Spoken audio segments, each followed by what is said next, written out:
So, hello everyone, welcome to Math Stats classes.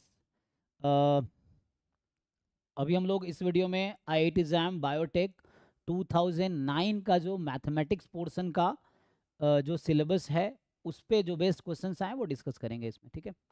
तो चलिए try करते हैं। तो इसमें टोटल तो कितने क्वेश्चन आए? अराउंड 1 + 2 3 + 2 5 6 8 + 2 10 10 + 2 12 13 14 15 16 17 18 19। तो इसमें अराउंड 19 क्वेश्चन आए हैं टोटल। तो आइए वन बाय वन डिस्कस करते हैं। तो क्वेश्चन, पहला क्वेश्चन कह रहा है कि x and y be two numbers such that x is between 0 1 and y is between 0 and 1, then sum of the infinite series. So this is done, a sum of the infinite series is. So we can separate this series into two parts. So चलिए try करके देखते हैं। So the series is x into x plus y. So मैं इसको open कर देता हूँ। तो ओपन करेंगे तो आएगा x² + xy x4 + x² y² x⁶ x³ y³ plus dot dot dot, यहाँ से आ जाएगा x⁴n plus x⁴n y⁴n dot dot dot. इस तरह से चलता जा रहा है। तो ये जो दो दो टर्म का कॉम्बिनेशन था इसको आप सेपरेट कर लीजिए, है ना। तो हम लोग फर्स्ट टर्म को एक साथ कर लेते हैं, सेकेंड टर्म को एक साथ कर लेते हैं। तो फर्स्ट टर्म को अगर एक साथ करेंगे तो ये आ जाएगा x² + x4 + x6 and so on x⁴2n and चलता रहेगा। ये हो गया प्लस। तो ये आपका फर्स्ट टर्म है। सेकेंड टर्म क्या है? xy। तो सेकेंड टर्म जो है हमारे पास xy + x² y² plus x³ y³ and यहाँ से आ जाएगा xn yn and so on. ये दूसरा सीरीज है। सो अब क्या आएगा यहाँ से? सो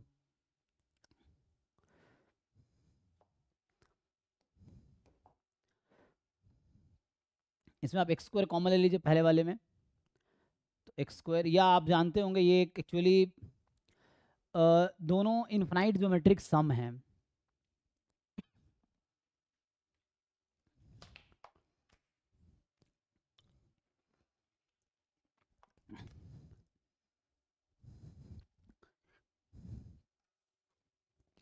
सो इसमें क्या होगा? इन्फिनाइट ज्योमेट्रिक सम है।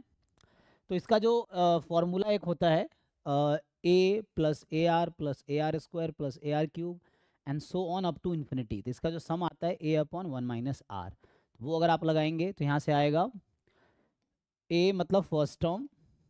सो इन्फिनाइट ज्योमेट्रिक सीरीज जो होती है इन्फिनाइट टर्म वाली, उसका हम सम लिख रहे हैं। सो ये first term upon 1 - a 1 - r is the common ratio. Common ratio क्या होता है? Second term upon first term plus, यहाँ भी ये भी जीपी है एक्चुअली। फर्स्ट टर्म इसका xy है, first term upon 1 - common ratio. Common ratio कितना है इसका? Second term upon first term. So ये आपका आ गया xy, ठीक है। तो x² upon 1 - x² plus xy upon 1 - xy। तो ये इसका आंसर है इस क्वेश्चन का। तो सिंपल है। तो यहाँ से आपको ये कौन सा ऑप्शन करेक्ट हुआ? तो option number C is correct, ठीक है। तो यहाँ मैंने क्या फॉर्मूला यूज़ किया है? मैंने यूज़ किया है a + ar + ar² dot dot dot, ये आ जाएगा a/1 - r, ठीक है। तो ये फॉर्मूला है a/1 - r, this is the formula. ठीक है, चलिए आगे बढ़ते हैं।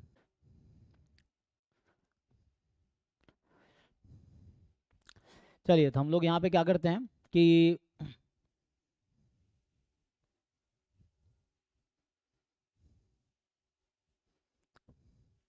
2 + i√3 represent the vertices of a square inscribed in circle mod z-1 is equal to 2, then one of the adjacent vertices of the square is। तो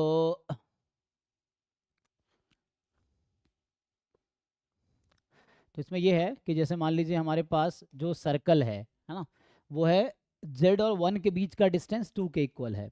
z क्या है? x + i/y, वो जो z है वहाँ पे, है ना। तो जैसे एक तो z यहाँ 2 + i√3 है।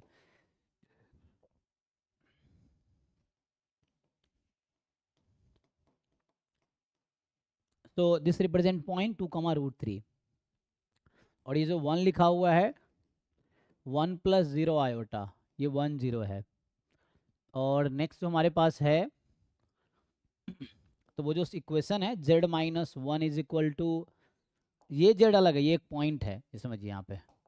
और ये इस इक्वेशन में जो z है एक्चुअली ये z है x + i/y, यहाँ पे जो z है इस इक्वेशन में 1 का मतलब ये है। तो मतलब और ये रिप्रेजेंट कर रहा है पॉइंट एक्स वाई को। तो इस इक्वेशन में बात करें तो एक्स वाई पॉइंट से 1 0 पॉइंट के बीच का डिस्टेंस हमेशा 2 है। तो मतलब सेंटर जिसका रेडियस 1 0 है और ठीक है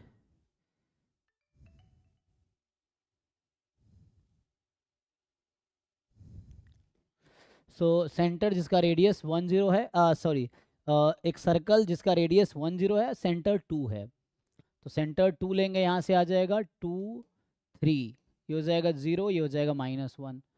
तो यहाँ से अगर आप सर्कल बनाएंगे तो क्या आंसर आएगा?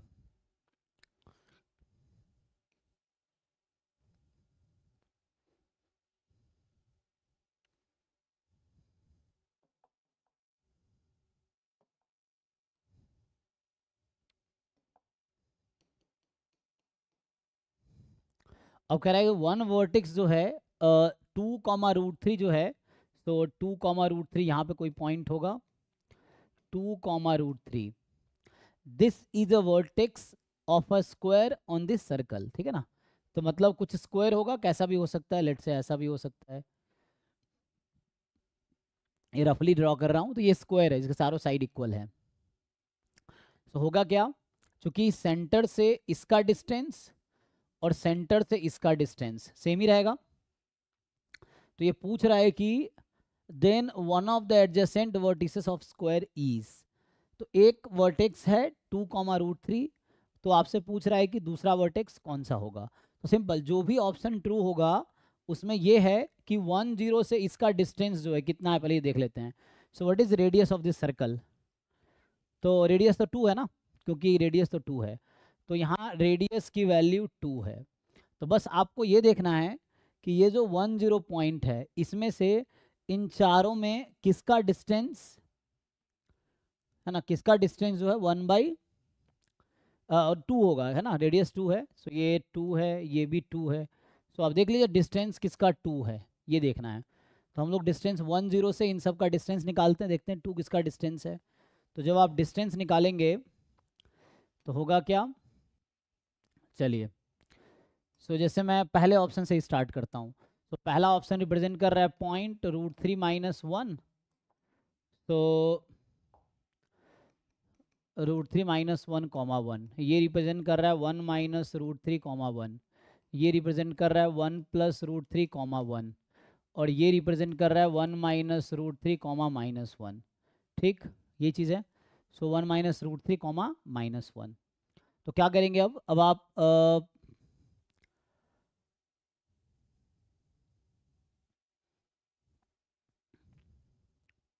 क्या करना है यहाँ पे आपको डिस्टेंस निकालने हैं। तो ये जो 4 ऑप्शन है इसका डिस्टेंस निकालना है 1 0 के साथ, देखना है किसका आंसर वो आता है 2 आता है। तो ये मुझे इसका तो लग नहीं रहा, तो मुझे डिस्टेंस निकालना है। मान लीजिए ये पॉइंट A1 है, A2 है, A3 है, A4 है। तो ये नहीं, A2 के साथ चेक करते हैं। तो A2, लेकिन यहाँ पे ना ध्यान रखना आपको क्या होगा, एक 1 - √3 है। सो 1 - √3, ओके। सो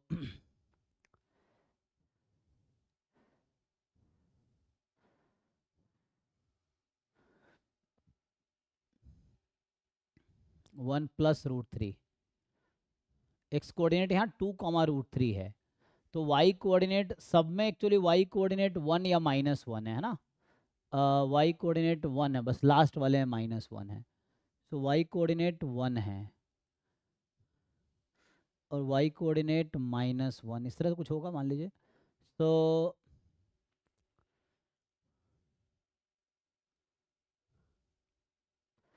वाई कोऑर्डिनेट 1 वाला तो नहीं लग रहा, क्योंकि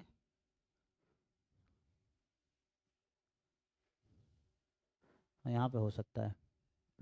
सो वाई कोऑर्डिनेट अगर 1 होगा तो x 1 माइनस रूट 3 हो सकता है ना, 1 माइनस वो 3 रूट 3 माइनस 1 रूट 3 माइनस 1, तो 0 पॉइंट समथिंग। नो, इसको चेक करते हैं। चलिए अभी मैं A2 को चेक करता हूँ। तो हम लोग A2 से जो ये सेंटर है, मान लीजिए सेंटर है 1 0, तो A2 से ये A2 पॉइंट जो उससे सेंटर का डिस्टेंस निकालते हैं। सो डिस्टेंस फार्मूला क्या होता है, 2 पॉइंट के बीच का distance x2 minus x1 whole square plus y2 minus y1 whole square. तो यहाँ से आ जाएगा हमें 1 0 का इसका डिफरेंस लीजिए।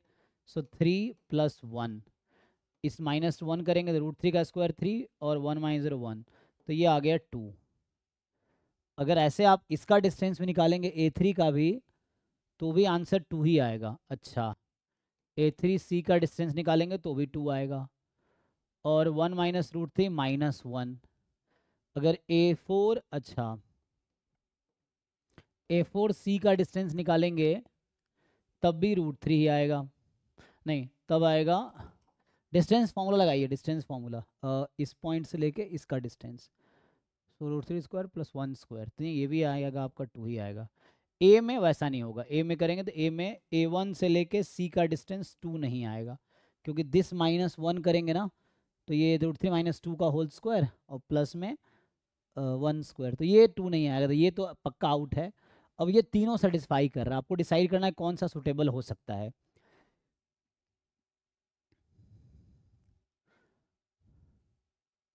Which one of the adjacent vertices of square is?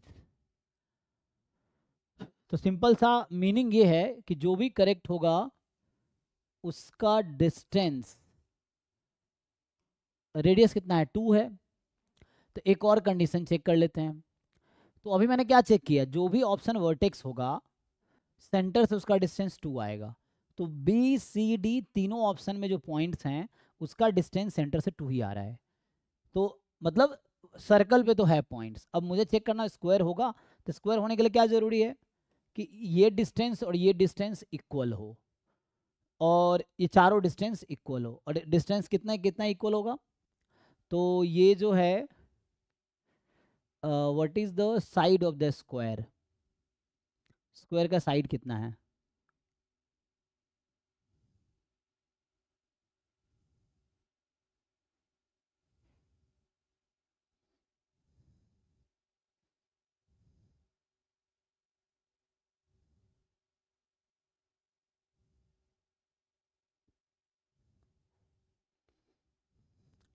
है ना। तो उसके लिए आप ये लेंथ निकालिए पहले, 1 0 से लेके 2 रूट 3 के बीच का डिस्टेंस निकालिए। 1 0 से लेके 2 रूट 3 का डिस्टेंस कितना आएगा, ये तो रेडियस ही है, तो रेडियस तो 2 आएगा पक्का। ओके, तो रेडियस 2 है, ये भी 2 है, तो हम ये साइड लेंथ निकाल सकते हैं। ये 2 2 और ये 90 डिग्री का एंगल बनाएगा, तो angle on the semi circle is 90 degree, तो ये सेमी सर्कल है, ये 90 डिग्री होगा टोटल। अच्छा, तो ये पूरे 90 डिग्री है, और ये आपका 4 है, और ये दोनों साइड इक्वल है ना, ये 2 प्लस 2 4 है, तो ये थोड़े से कॉम्प्लिकेट हो रहा है। देखिए, सो हमारा ऐसा था, इसके अंदर हमने स्क्वायर बनाए, एंड यहाँ पे सेंटर है, तो ये 2 है, ये भी 2 है, और चूंकि यहाँ से ड्रॉ करेंगे ना, तो ये मतलब 2 तो ये भी है, अब ये 2 है 2 है, टोटल 4 हो गया। और ये मुझे चाहिए, लेकिन जो भी है ये मान लो साइड लेंथ स्मॉल ए है, स्मॉल ए है, और ये 90 डिग्री एंगल होगा। एक थ्योरम होता है कि एंगल इन सेमी सर्कल या angle formed by semi circle वो हमेशा 90 डिग्री होगा। यहाँ पे जो ये होगा सेमी सर्कल है ना, ये तो सेमी सर्कल के अंदर जो भी एंगल बनेंगे वो 90 ही होंगे, तो ये 90 डिग्री है, तो यहाँ से कर लेते हैं।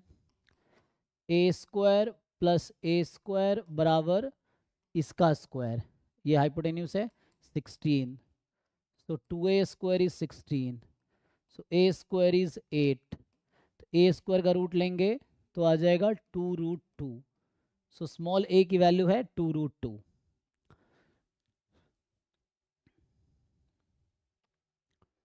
तो हमें क्या चेक करना पड़ेगा, तो ये जो साइड का लेंथ आ गया 2 रूट 2, अब आपको देखना है कि 2 2 रूट 3 से लेके किस पॉइंट के साइड लेंथ 2√3 आएगा, 2√2 आया था ना, 2√2 आएगा, ये चेक करना है। तो आइए चेक करते हैं। तो पहले तो मैंने चारों ऑप्शन से सेंटर का डिस्टेंस निकाला था, ये चेक करने के लिए कौन सा पॉइंट सर्कल पे है।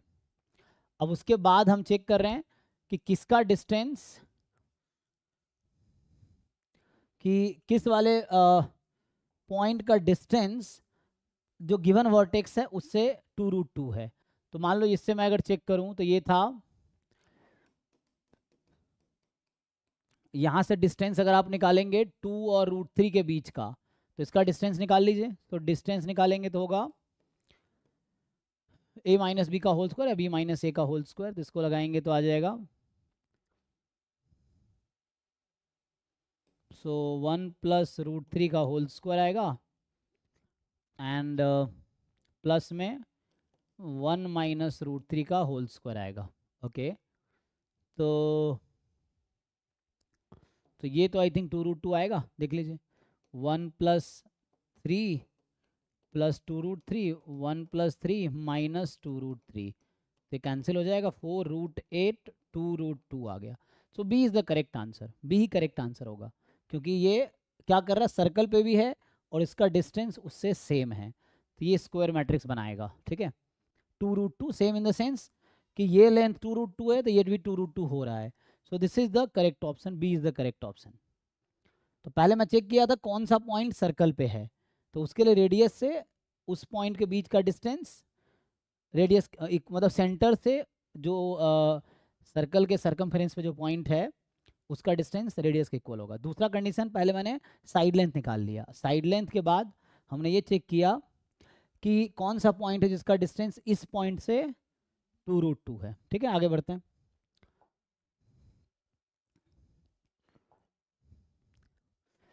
So the area of the triangle formed by lines joining the vertex of the parabola, तो यहाँ से आएगा x square is equal to 8y, to, तो कह रहा है कि the area of the triangle formed by the lines joining the vertex of the parabola x square is equal to 8y to the end of its latus rectum. तो किसी triangle का area formed by the line joining vertex of the parabola, ये parabola पहले join करते हैं। तो x square बराबर 8y का ये ग्राफ होगा, join the vertex of the parabola to latus rectum।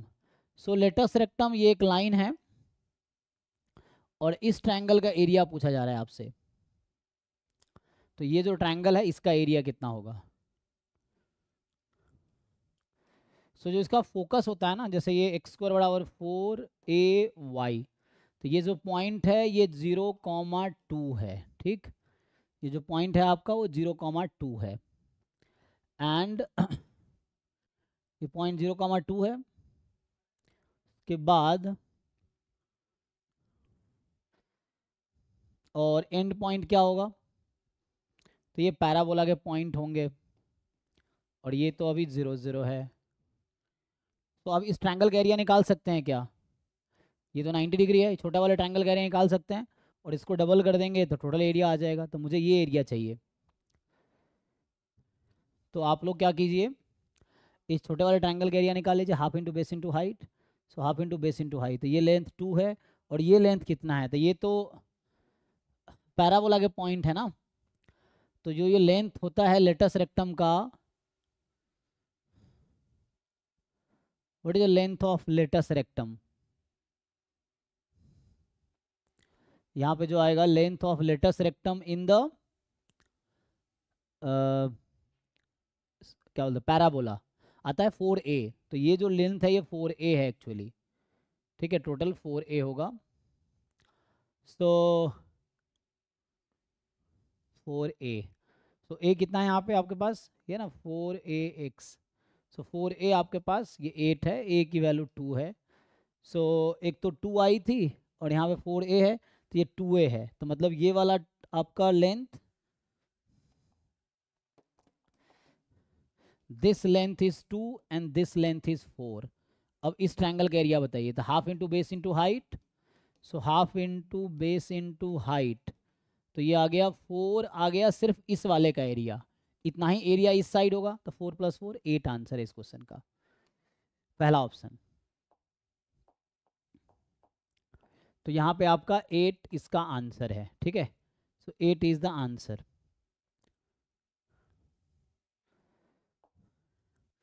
दूसरा 11th जो क्वेश्चन है वो है कि the coordinate of a point, the coordinate of a point where the line y is equal to x plus √2 touches the circle.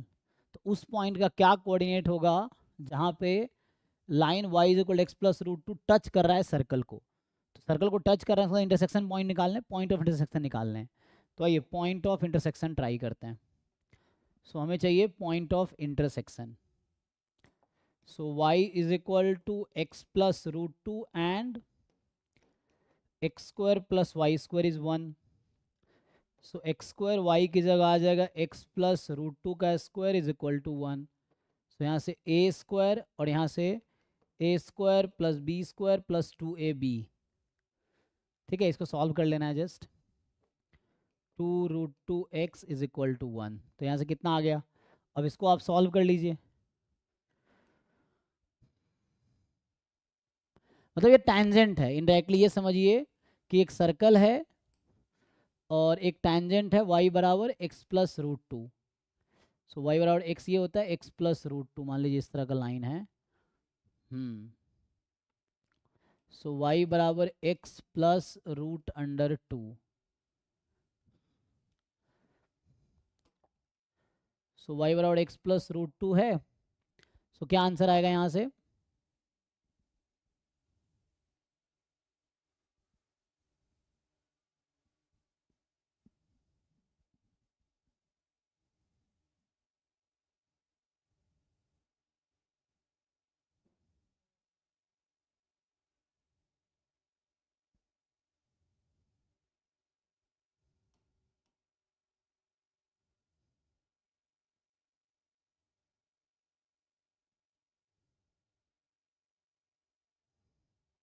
तो यहाँ से slope of tangent क्या है, ये भी कर सकते हैं लेकिन ये थोड़ा लेंदी हो रहा है ना इसका कैलकुलेशन। यहाँ से अगर करेंगे आप तो आपका आएगा 2x स्क्वायर प्लस 2√2x और इसको इधर बुला लीजिए प्लस 1 इज इक्वल टू 0।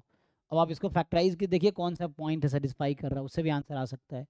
एक और तरीका है कि ये जो स्लोप ऑफ टैंजेंट है, क्योंकि ये लाइन टैंजेंट है इस वाले कर्व पे, तो यहाँ से स्लोप ऑफ टैंजेंट, दूसरा तरीका बता रहा हूँ। एक तो ये तरीका जो लेंदी थोड़ा होगा कैलकुलेशन, सेकेंड वे है कि आप इसको यहाँ से dy/dx निकालिए। जब dy/dx निकालेंगे वो स्लोप ऑफ टैंजेंट होगी, और यहाँ से भी dy/dx निकालिए, दोनों को इक्वल कर दीजिए तो उससे आंसर आ जाएगा इसलिए। तो इतना लेंदी नहीं करना पड़ेगा। सो ये मेथड थोड़ा लेंदी होगा तो इसको मैं छोड़ देता हूँ। सो हम लोग सीधा सीधा क्या, दोनों में dy/dx निकालते हैं और इक्वल कर देते हैं। सो यहाँ से dy/dx निकालेंगे 1 होगा, वहाँ से डिफ्रेंशिएट करेंगे 2x प्लस 2y, dy/dx 0 हो जाएगा। तो यहाँ से dy/dx की जो वैल्यू आएगी वो आपके पास होगी -2x है ना, तो -x/y ये वैल्यू है, और यहाँ से इक्वल कर दीजिए। So 1 is equal to -x/y। तो यहाँ से हो जाएगा y is equal to -x, और y अगर -x के इक्वल है तो ठीक है ना। So y is equal to -x, आपके पास ये है y -x के इक्वल होगा। तो पहले बात y -x के इक्वल, इस तरह के आंसर तो होंगे नहीं, ये भी नहीं हो सकते। तो या तो C होगा या D होगा, कैसे पता चलेगा। तो y is equal to -x इसमें रख दीजिए। तो यहाँ से आ गया y को -x रखेंगे तो -x is equal to x plus √2। तो यहाँ सॉल्व कर लो, इसे बुला लो। तो यहाँ से आ जाएगा -2x, तो ये -√2/2, सो -1/√2।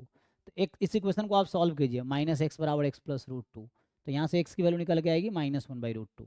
तो x कोऑर्डिनेट ये है, तो ये आपका डी करेक्ट आंसर है। तो यहाँ पे डी करेक्ट आंसर है, ठीक है। आइए अगला क्वेश्चन देखते हैं। नेक्स्ट है कि y be the solution of the differential equation. एक डिफरेंशियल इक्वेशन दिया है, उसका सॉल्यूशन y है।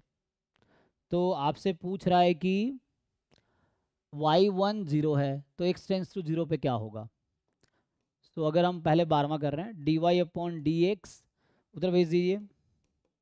सो x plus y upon x हो गया, तो ये हो गया 1 प्लस वाई अपॉन एक्स। तो इसको आप ऐसा लिख सकते हैं d Y by D x minus, बुलाएंगे तो आएगा y upon x is equal to 1। ठीक है, so d Y by D x minus y upon x is equal to 1। अब इसको जब आप सॉल्व करेंगे तो क्या आएगा, तो ये लीनियर डिफरेंशियल इक्वेशन है, D Y by D X plus P X into Y बराबर क्यू। तो यहाँ से जब सॉल्व करेंगे तो जब आप यहाँ इंटीग्रेटिंग फैक्टर निकालेंगे तो ई की power integration minus 1/x dx, सो ई की power minus L N X, तो ये आ जाएगा 1/x।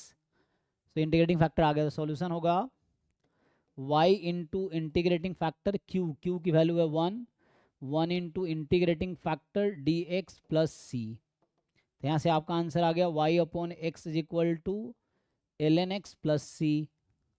सो y कितना आ गया, तो अब y आ गया अभी के लिए। अच्छा, एक कंडीशन भी है कि जब x 1 है तो y 0 है, तो रख दीजिए इसमें x को 1 रखिए और y को 0 रखिए, उससे c की वैल्यू निकल आएगी। तो x को 1 रखिए और y को 0 रखिए, सो x1 log 1 0 और 1 रखेंगे 0, तो c बराबर 0 आ गया। तो जब x को 1 और y को 0 रखेंगे तो ये कह रहा है c की वैल्यू 0 हो गई, तो c 0 हो गई, c को आप 0 कर दीजिए। तो यहाँ से बचा y upon x is equal to L N X, से यहाँ से आ गया y बराबर x एल एन एक्स। पूछ क्या रहा है ये कि अगर x 0 पे जा रही है तो बताइए y की लिमिट क्या है। अगर x टेंस टू 0 है तो y टेंस टू व्हाट, जब x टेंस टू 0 होगा तो y टेंस टू क्या होगा, तो x को 0 कर दीजिए। देखिए अभी 0 into log 0 minus 0 into infinity form है, तो लिमिट निकालने पड़ेंगे हमें। सो हमें अब ये सोचना है लिमिट x टेंस टू 0 करेंगे तो क्या होगा, तो लिमिट x टेंस टू 0 और ये y की लिमिट निकालनी है x log x की। सो अभी ये अगर 0 पुट करेंगे तो 0 इंटू इन्फिनिटी का फॉर्म आएगी, लॉग 0 हालांकि माइनस इन्फिनिटी होता है, तो ये इनडिटर्मिनेट फॉर्म है, 0 इंटू माइनस इन्फिनिटी जो है वो इनडिटर्मिनेट फॉर्म है, तो इसको हमें दूसरे तरीके से सॉल्व करना पड़ेगा, तो this cannot be the answer. तो यहाँ से आ जाएगा L N X upon 1/x limit x tends to 0, ये आ जाएगा। तो limit x tends to 0 L N X 1/x minus 1/x square, तो यहाँ से क्या आ जाएगा डिफरेंशिएट। अभी आप मैंने क्या किया, एल हॉपिटल रूल लगाए, तो लॉग एक्स का डेरिवेटिव 1/x का डेरिवेटिव माइनस 1/x स्क्वायर। अब x इसको सिंप्लीफाई कर लीजिए, तो लिमिट x टेंस टू 0 ये माइनस x बचेगा, तो ये 0 हो गया, तो आंसर इज 0। तो इस क्वेश्चन का आंसर हुआ कि when x tends to 0 y tends to 0, तो सी ऑप्शन आपका यहाँ पे करेक्ट आया। आइए फोर्थ क्वेश्चन पे, इस पे नेक्स्ट पे आते हैं। तो ये जो नेक्स्ट क्वेश्चन है कि the problem of minimizing the function 2x plus 3y subject to constant x plus Y is equal to 5 has, तो आपको बताना है कि इसके पास क्या सॉल्यूशन है। तो इसमें सिंपल ये है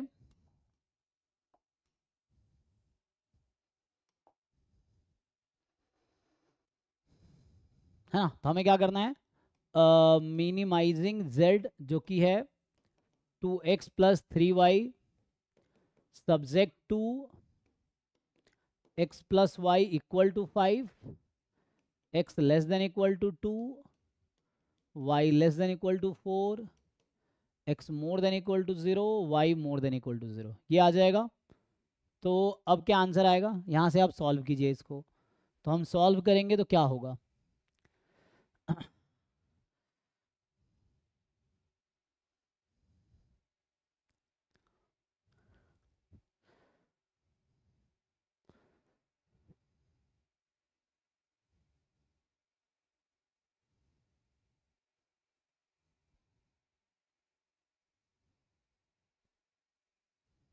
ठीक है पुट करते हैं। तो इसका ग्राफ बना लीजिए इस वाले कर्व का, ये बोल रहा है x plus Y equal to 5, तो ये लाइन है, यहाँ 5 होगा, यहाँ भी 5 है, तो ये है x plus Y equal to 5, ये आपके पास है। So x plus Y equal to 5 आ गया। अब यहाँ से क्या होगा, so x plus Y is equal to 5 है,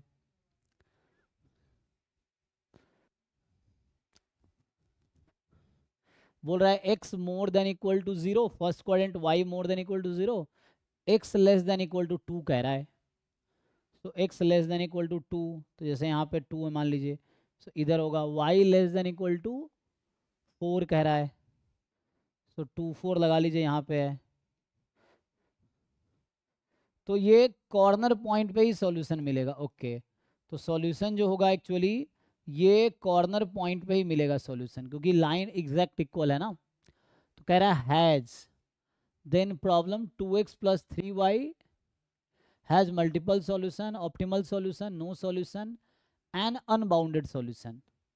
समझिए ये पॉइंट लाइन पे है लेकिन ये बोला लेस देन, तो मतलब इसी पे बीच में होगा। इस पॉइंट का कोऑर्डिनेट कितना है, एक्स कोऑर्डिनेट 2 है, और इसमें एक्स को 2 रख देंगे तो वाई कितना आएगा 3।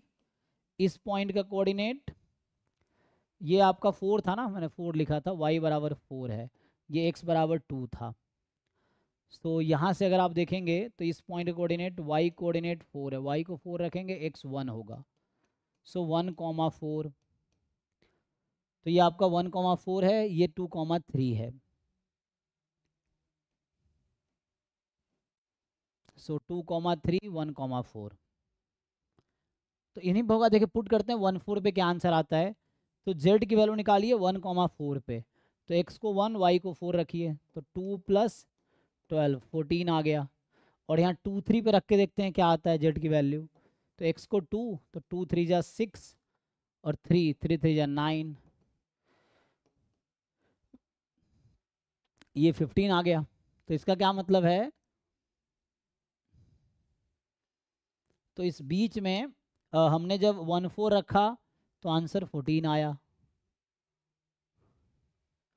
और 2 3 तो 2 जा 4, अच्छा सॉरी यहाँ पे आई थिंक x2 और y3 रखना है ना, तो x2 2 2 जा 4 और y3 3 3 जा 9, 9 प्लस 13, तो ये 13 हो गया एक्चुअली। ठीक है, तो इसका मतलब है कि मिनिमम वैल्यू 2 3 पे ही मिल रही है। अब बीच का कोई पॉइंट लेंगे तो उस पर वैल्यू जो होगी वो, मतलब एक थ्योरम है कि जब भी कोई आपका क्लास 12th में ना LPP लीनियर प्राइम प्रॉब्लम, उसी का सॉल्यूशन कर रहे हैं हम लोग उस तरह का, तो जो भी सॉल्यूशन होगी वो कॉर्नर पॉइंट पे आपको सॉल्यूशन मिलेगी, एंड पॉइंट पे। तो यहाँ पे जो सॉल्यूशन है एक 12 है ना, तो मतलब ऑप्टिमल मिल रहा है यहाँ पे, तो मल्टीपल सॉल्यूशन है, एन ऑप्टिमल सॉल्यूशन है इसके पास।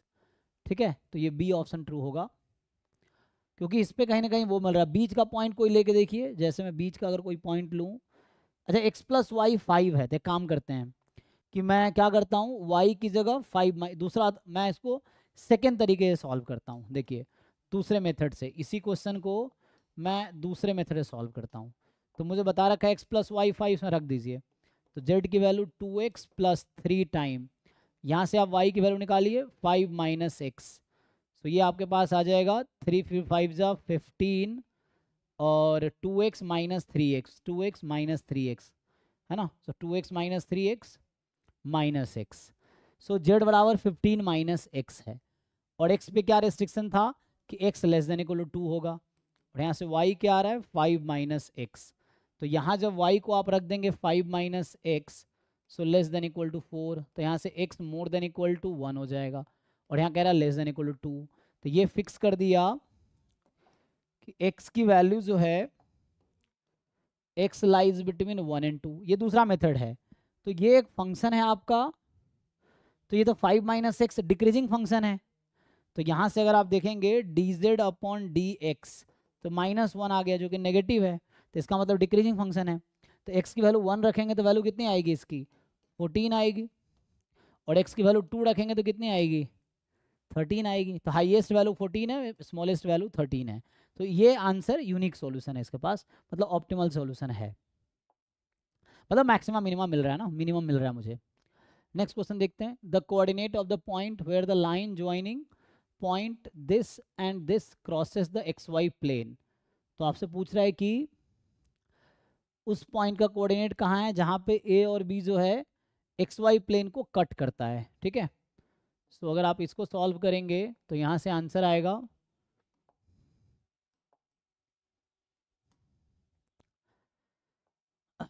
तो the coordinate of point where the line joining the point A 1 2 3 and B 2 3 4 crosses the XY plane, तो एक्स वाई प्लेन क्रॉस करेगा, इसका क्या मतलब है, जेड कोऑर्डिनेट 0 होगा, इसका मतलब है। तो पहले इक्वेशन निकाल लीजिए। What is the equation of the line joining the point this and two, the line joining point A and B. तो पॉइंट ए का पोजीशन वेक्टर स्मॉल ए है, पॉइंट बी का पोजीशन वेक्टर स्मॉल बी है।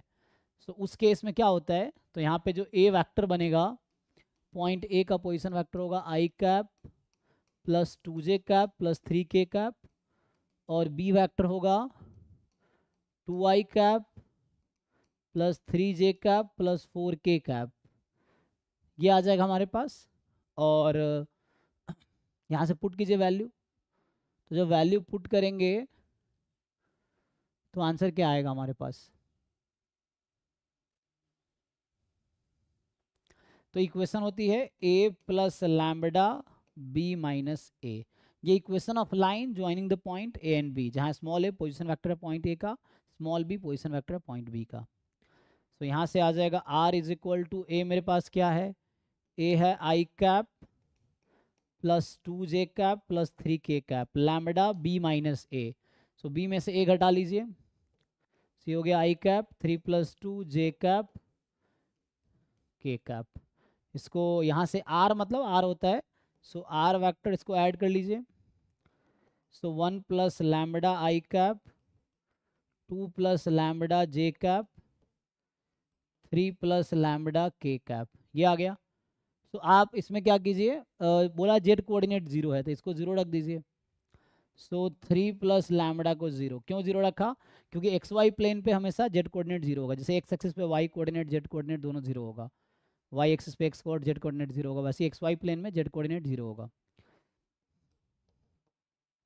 सो lambda -3 आ गई। तो पूछा क्या है, the coordinate of the point where line joining point this crosses X Y plane. तो चलिए हमने लैम्बडा को -3 रख दिया। तो यहाँ से अब यही वाला पॉइंट है हमारा, ये x की वैल्यू है, ये y की वैल्यू है, ये z की वैल्यू है। तो z तो हमने खुद ही 0 रख दिया है, तो लैम्बडा निकला है -3, यहाँ लैम्बडा को -3 रख दीजिए। तो 2 - 3 तो यह जगह -1, यहाँ 1 - 3 -2, तो -2 -1 0। सो -2 -1 0 ये आ जाएगा।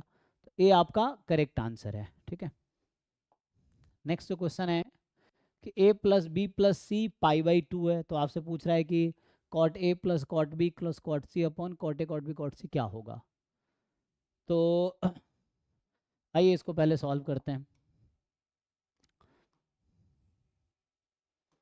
तो ये जो क्वेश्चन है 21 कि a plus B plus C π/2 है।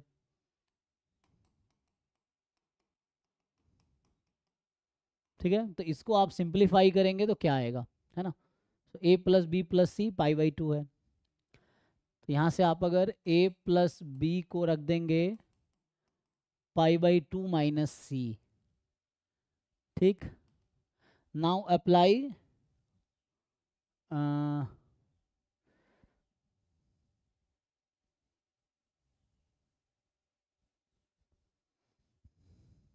कॉट बोथ साइड, चलिए कॉट लगा देते हैं दो side. Cot a plus B बराबर कॉट π/2 माइनस सी। तो कॉट a प्लस बी का फॉर्मूला होता है, तो आई थिंक यहाँ पे आएगा cot B plus cot A, और यहाँ आएगा cot B cot A -1 upon ये आ जाएगा tan सी। तो tan सी मतलब 1 अपॉन, तो tan सी को 1 अपॉन कॉट सी लिख सकते हैं आप। अब क्रॉस मल्टीप्लाई कर लीजिए, सो इसको आप इक्वेट कीजिए इसके इक्वल। तो क्या आंसर आएगा यहाँ से, तो यहाँ से आप क्रॉस करेंगे, सो ये सब कॉट है, ठीक है ना। So cot A cot B cot C minus cot C is equal to, cross multiply करेंगे cot B plus cot A. ठीक, तो इस कॉट सी को राइट में भेज दीजिए, तो minus cot C plus cot C हो जाएगा। अब यहाँ क्या चाहिए, रेशियो चाहिए, तो दोनों इक्वल ही है। Cot A into cot B into cot C equal है cot A plus cot B plus cot C के। तो ये जो प्रोडक्ट है इन तीनों का, इन तीनों के सम के इक्वल है। तो इसको डिवाइड कर लिए, डिवाइड करेंगे तो क्या 1 आ जाएगा, तो इसका आंसर 1 है। ठीक है, क्योंकि दोनों इक्वल है तो रेशियो 1 आ गया। नेक्स्ट जो है कि if 2 digit number k is 4 times the sum of its digit. एक 2 डिजिट का नंबर है, क्या होता है वो, मान लीजिए 10a प्लस b, कोई भी 2 डिजिट का नंबर को इस तरह लिख सकते हैं, मान लो 34 है, 34 को आप क्या लिख सकते हैं, 3 इंटू 10 प्लस 4, इस तरह से। तो ए बी डिजिट है, 10 इंटू ए प्लस बी, और ये क्या है, 4 टाइम है sum of its digit, 4 time a plus b है, and 2 time product of digit. So ये जो 10a प्लस बी है 2 टाइम है प्रोडक्ट ऑफ डिजिट के, सो 2ab के, तो नंबर क्या होगा, तो यहाँ से 10a plus b is equal to 4a plus 4b, तो यहाँ से 10a minus 4a 6a, b उधर ले जाएंगे 3b, तो 3 काट दीजिए, तो b is equal to 2a आ जाएगा। अब इसको यहाँ पुट कर दीजिए, b को 2a के इक्वल, सो 10a plus 2a 12a 2ab, सो b 2a है, 2a into 2a 4a square, तो यहाँ से या तो a बराबर 0 होगा या 4 3 ज़ा 12, a बराबर 3 होगा। आप ये सॉल्व कर लीजिए ठीक से, सो a इज़ 0 और a इज़ 3। तो पूछा गया है द नंबर इज, तो 0 तो नहीं होगा क्योंकि इसने 0 होगा, अगर मान लो चलो 0 होगा भी तो क्या होगा, तो a को 0 रखेंगे तो b भी 0 आ जाएगा, तो नंबर 0 आ जाएगा जो कि 1 डिजिट का नहीं होगा। a को अगर मैं 3 रखूँगा तो b को 6 कर देंगे, तो यहाँ से नंबर क्या आ गया, ए बी लिया था मैंने, तो ये नंबर 36 आ गया। मैंने नंबर क्या लिया था 10a प्लस बी ना, तो 10 into 3 plus 6 36 is the answer. तो 36 आपका आंसर है। आइए नेक्स्ट क्वेश्चन पे देखते हैं। सो नेक्स्ट बोल रहा है कि 2 bicycles start of, so 2 cycle है and so 2 bicycles start off to a slow race with initial velocity 4 metre पर सेकेंड एंड 2 मीटर पर सेकेंड। ये कहना चाह रहा है कि 2 साइकिल है जो स्टार्ट होता है स्लो रेस स्टार्ट करता है with velocity this and uniform acceleration. अच्छा ये गलती से फिजिक्स का क्वेश्चन आ गया है, इसीलिए है ना 19 हो गया था, वरना 18 क्वेश्चन आते हैं टोटल मैथमेटिक्स के, वो फिजिक्स का क्वेश्चन है, सो इसलिए 19 हुआ था, एक्चुअली 18 क्वेश्चन आ रहे हैं। इस मतलब 2005 से 24 तक ऑलमोस्ट ईच पेपर में 18 क्वेश्चन आए हैं। तो नेक्स्ट देखिए 24 क्या कह रहा है, curve y is equal to 5x cube plus bx square plus cx plus 5 touches the x axis at point 10। इसका मतलब है कि x एक्सिस को टच कर रहा है 10 पे, तो इसका क्या मतलब है कि x को 10 रखेंगे y 0 हो जाएगा, मतलब ये जो पॉइंट 1,0 है इस पे ये जो ग्राफ है ये टच कर रही है एक्स एक्सिस को, ऐसा समझिए रफली। तो हम x को अगर 1 रखेंगे तो y 0 हो जाएगी, तो x को 1 रख दीजिए, तो 5 plus B plus c plus 5 is equal to 1 है ना, x को 1 रखेंगे y 0 हो जाएगी, तो यहाँ से b प्लस सी बराबर -10 आ गया। ये हो गया एक equation. So the curve this touches the x axis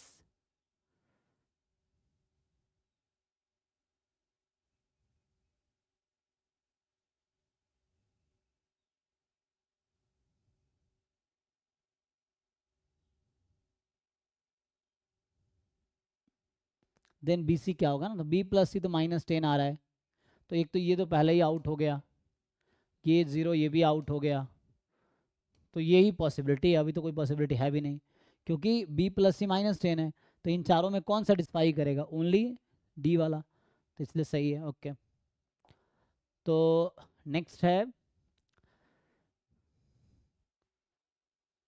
the value of sine x minus cos x upon 1 plus sine x cos x. तो ये सिंपल इंटीग्रेशन का क्वेश्चन है, आइए ट्राई करते हैं। तो इसको ट्राई करेंगे तो आएगा कि इंटीग्रेशन 0 से π/2 sine x minus cos x किसके डेरिवेटिव में आएगा, sine x plus cos x के। तो हम लोग इस चीज़ को क्या लिख सकते हैं, चलिए हम एक काम करते हैं, तो ये इंटीग्रेशन बाय सब्स्टिट्यूशन होगा। ये काम कर सकते हैं, हाँ आई ले लो, इसको आसान है ये, आई ले लो आप। प्रॉपर्टीज़ लगा लेते हैं, प्रॉपर्टीज़ ऑफ इंटीग्रेशन से। सो आई ले लो 0 से π/2, ये है sign x minus cos x upon 1 plus sine x cos x dx। ठीक है, तो एक प्रॉपर्टी होता है कि एफ एक्स डी एक्स का इंटीग्रेशन इक्वल होता है, अगर लिमिट 0 to a है तो x को आप a माइनस एक्स कर सकते हैं।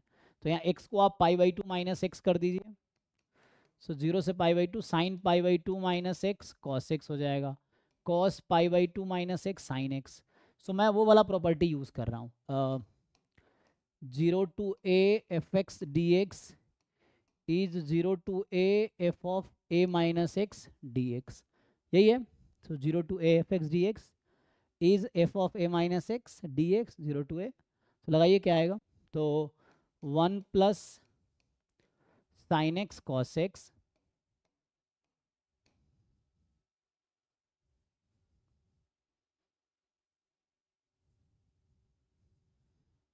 अब आप इन दोनों इक्वेशन को ऐड कर दीजिए।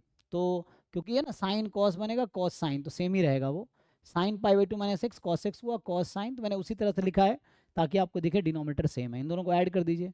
तो इक्वेशन 1 2 को अगर आप ऐड करेंगे तो 2i इज इक्वल टू 0 आ जाएगा, तो i इज इक्वल टू 0 आ जाएगा। देखिए यहाँ साइन माइनस कॉस, यहाँ कॉस माइनस साइन, तो ऐड होके 0 हो गया, तो इस क्वेश्चन का आंसर 0 है। सो सिंपली एक प्रॉपर्टी यूज़ किया, उसके बाद ऐड कर दिया हमने। तो ये प्रॉपर्टीज ऑफ इंटीग्रेशन पे है। नेक्स्ट क्वेश्चन देखिए, कह रहा है कि y 0 से 1 में है तो coefficient of yn in the expansion of, इसके एक्सपेंशन में y की पावर n का कोएफिशिएंट क्या होगा। तो एक काम करते हैं, देखिए ये जो 1 माइनस वाई का स्क्वायर है, इसको अगर आप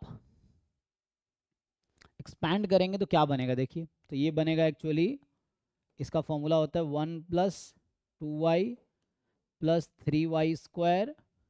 ठीक, सो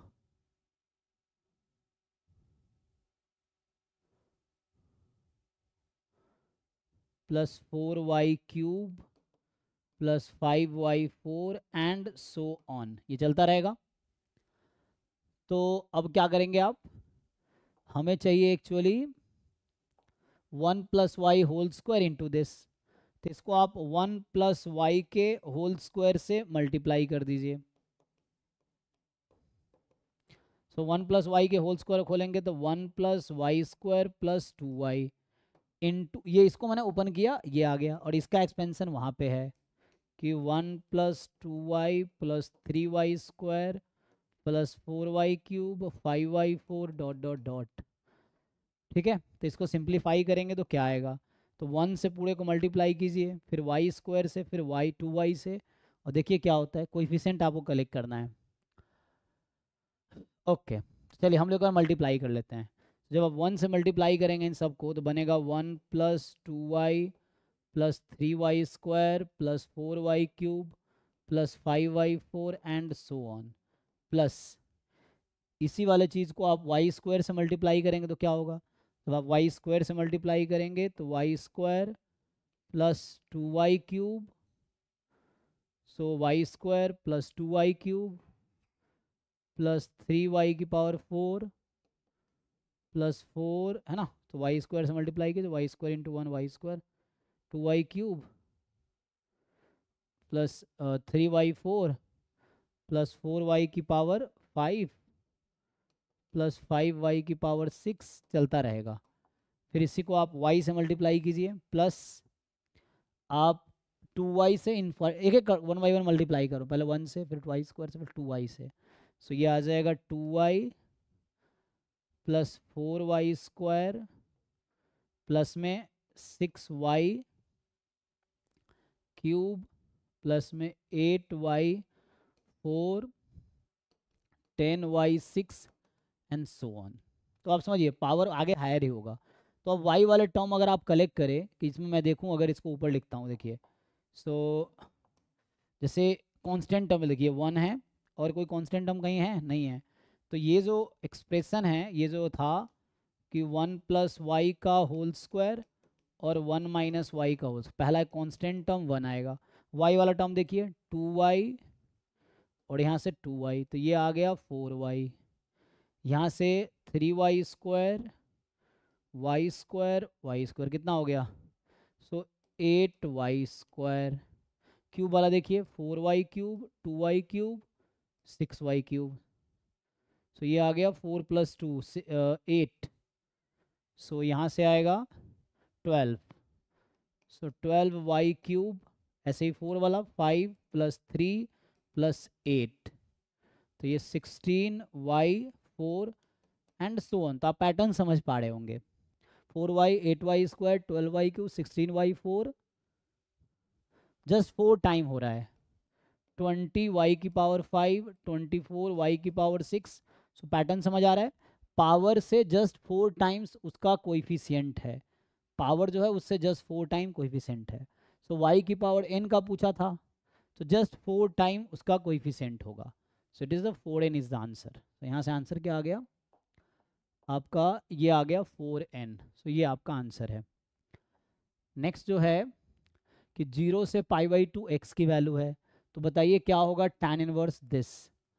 सो एक काम करते हैं, सिंप्लीफाई कर लेते हैं सीधा सीधा, तो इसको लिख सकते हैं tan inverse √under a + b, तो sin x को मैं लिख सकता हूँ 2 sin x/2 cos x/2, तो ये आ जाएगा ऐसा sin² x/2 + cos² x/2 minus 2 sin x/2 cos x/2, ये है अपॉन में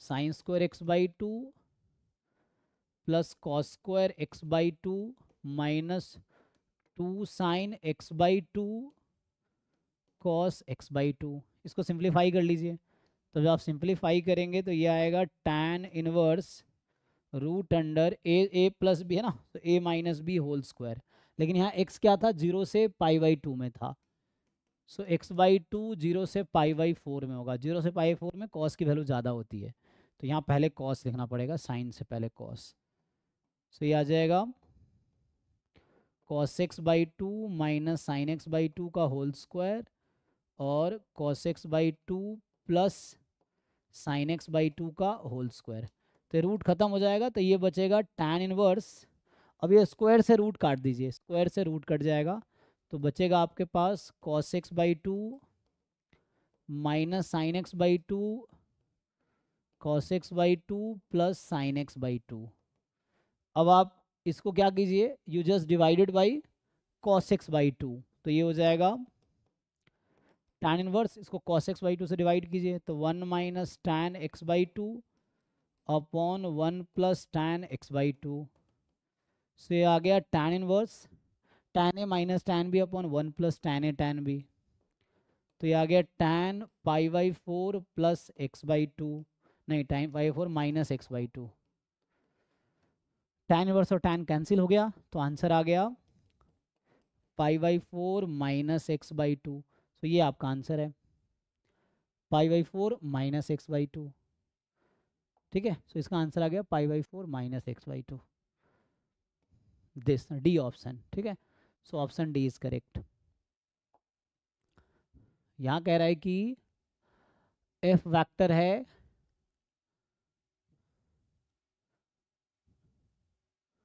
द मोमेंट ऑफ एफ, अच्छा ये भी आई थिंक फिजिक्स का ही क्वेश्चन आ गया ना, फोर्स है, अच्छा ये फोर्स है, फिजिक्स वाला क्वेश्चन है तो इसको छोड़ देते हैं, यहाँ पे आते हैं, तो ये 50 नंबर जो क्वेश्चन है कि F x is minimum of √x x² x³ in 0 to 4 alpha with the area bounded by curve this the line x-axis and the coordinate x, y, 0 and 4 the value of alpha is। तो अगर आप graph बनाएंगे तो कह रहा है कि √x x² और x³, तो अगर हम ग्राफ देखें तो होगा क्या 1 2 3, तो 0 पे तो तीनों 0 है, जब 1 रखेंगे तीनों 1 आएगा, ठीक है ना, 1 पे ये तीनों फंक्शन की वैल्यू 1 आएगी, मान लीजिए इस तरह से है, 1 पे तीनों की वैल्यू 1 है।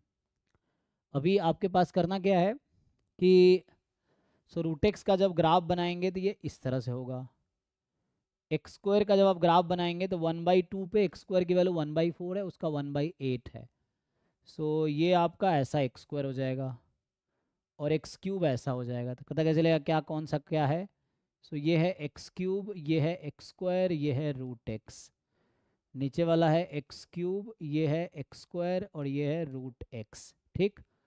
सो आप समझिए बस डिफरेंस कहाँ आएगा, यहाँ पे। ओ 2 3 में क्या होगा, तो मैंने रफली बनाया ग्राफ एक्चुअली। तो हमें समझना पड़ेगा कि 1 के बाद ना, 1 के बाद इसमें एक्स क्यूब लार्जेस्ट होगा। तो है ना, थोड़ा ग्राफ मुझे ऐसा बनाना पड़ेगा इस तरह से। सो कहने का ये मतलब है ना, हम तो अभी 1 के लिए लिख रहे थे, बाकी में तो इतना लार्ज नहीं होगा। तो रफली मैं ग्राफ बना देता हूँ, देखिए।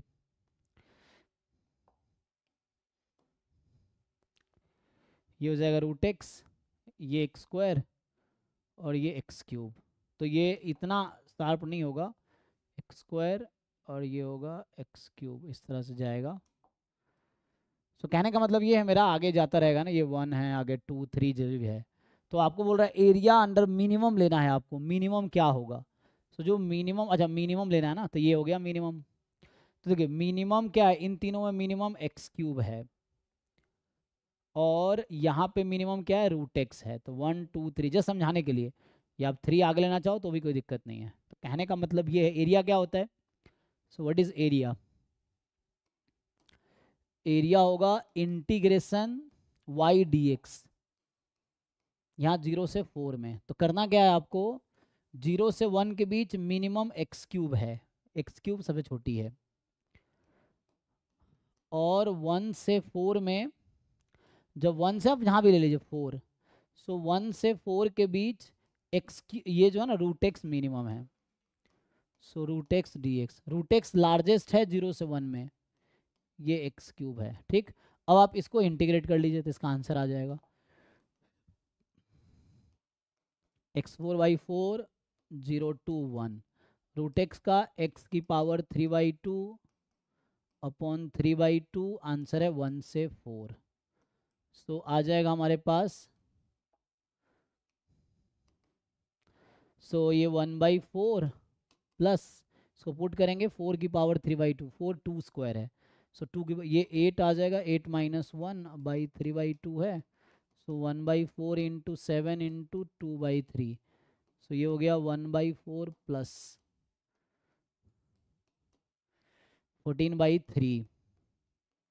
तो एलसीएम 12 हो जाएगा, 3 प्लस, तो यहाँ से 3 प्लस हो जाएगा 14 4 जा 59/12 आंसर हो जाएगा। तो 59/12 इज द आंसर। ओके देख लीजिए। सो 59/12 is the answer. So answer हो जाएगा 59/12 सी। नेक्स्ट जो है हमारे पास कि 51, ये कह रहा है कि an urn contain 3 red 5 black, चलो इसको इधर करता हूँ।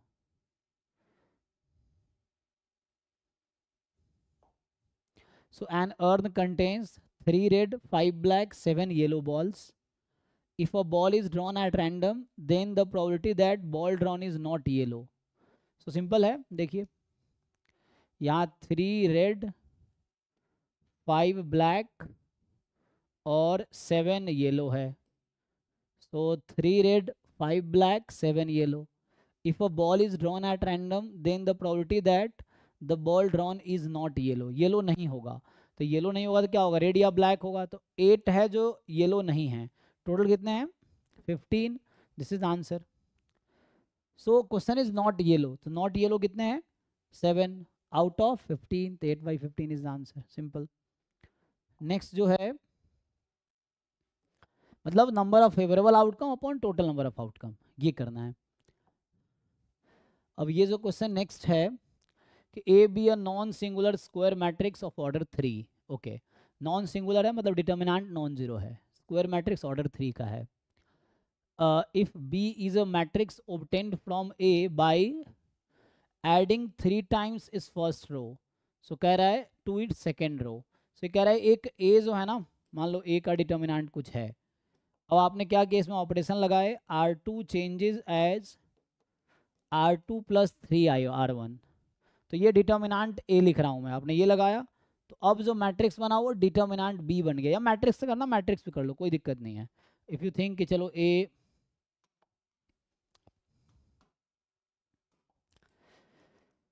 ये ए मैट्रिक्स है, ए में आपने ये ऑपरेशन लगाए, तो ये वाला ऑपरेशन लगाया ए में, सो अब ये बी बन गया। तो डिटर्मिनेंट की प्रॉपर्टी ये कहती है कि इस तरह का कोई भी लीनियर ट्रांसफॉर्मेशन अगर आप यूज़ करोगे, इस तरह का कोई भी लीनियर ट्रांसफॉर्मेशन अगर आप यूज़ करोगे, सो दोनों डिटर्मिनेंट सेम रहेगी। So determinant of A is equal to determinant of B रहेगी। सो ए बी का डिटर्मिनेंट क्या होगा, सेम होगा। So determinant of A B same रहेगा। अब लगा लीजिए, तो ए बी का डिटर्मिनेंट सेम यहाँ से ओपन करते हैं। और एक और प्रॉपर्टी बता देता हूँ, जैसे determinant of A inverse 1 by determinant A होगा अगर नॉन सिंगुलर है तो। फिर determinant of A into B, determinant A determinant होगा अगर दोनों स्क्वायर मैट्रिक्स है सेम ऑर्डर का। तो ये कुछ प्रॉपर्टीज़ हैं जिसको हम लोग यूज़ करेंगे। तो यहाँ से बस ये प्रॉपर्टी लगाने का मतलब ये था जस्ट कि ये जो लाइन लिखा है ना कि B is obtain from A by applying 3 times first row to is second row, so ये जो ऑपरेशन लगाया डिटर्मिनेंट डिटर्मिनेंट भी इक्वल हो गया। भाई ये क्वेश्चन बोल रहा है कि 2 determinant of 2a inverse B. पहली बात, इस 2 को हम बाहर निकालेंगे, सो 2 की power order of the matrix हो जाएगी। फिर डिटर्मिनेंट a इनवर्स और डिटर्मिनेंट b, सो ये 8 1 by determinant a 1 into determinant, क्योंकि b डिटर्मिनेंट a के डिटर्मिनेंट के इक्वल ही है, तो ये दोनों कैंसिल हो गया, तो answer is 8। So 8 is the answer.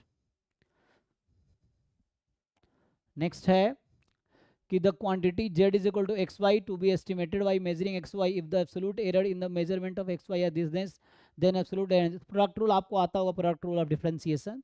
तो सिंपल है, डेल बराबर x इंटू वाई है, सो डेल z जो होगा है ना y as it is x का डिफरेंशियल, फिर x as it is y का डिफरेंशियल, तो ये आंसर होगा। So first option is okay. Product rule of differentiation के बेस पे ऐसा समझ लीजिए। ओके, सो हमने अभी IIT एग्जाम बायोटेक 2009 का जो भी मैथमेटिक्स के क्वेश्चन थे उसको सॉल्व किया हमने, 5 6 7 8 9, हाँ 9 का सॉल्व किया है। और बाकी आपको 2005 से 2024 तक का IIT एग्जाम बायोटेक के मैथमेटिक्स पोर्शन का सॉल्यूशन चाहिए एक जगह पे। तुम्हारे ऐप से आप कोर्स खरीद सकते हैं, वहाँ पे एक जगह अरेंज्ड है 2024 से 2005 तक का, और वो आप खरीद सकते हैं, जो कि 500 का ओनली कोर्स है। उसमें आपको पूरे 2005 से 2024 तक का पूरे क्वेश्चंस एक जगह पे, जितने भी क्वेश्चंस आए हैं मैथमेटिक्स पोर्शन के वो सब सॉल्व है। ठीक है, थैंक यू सो मच।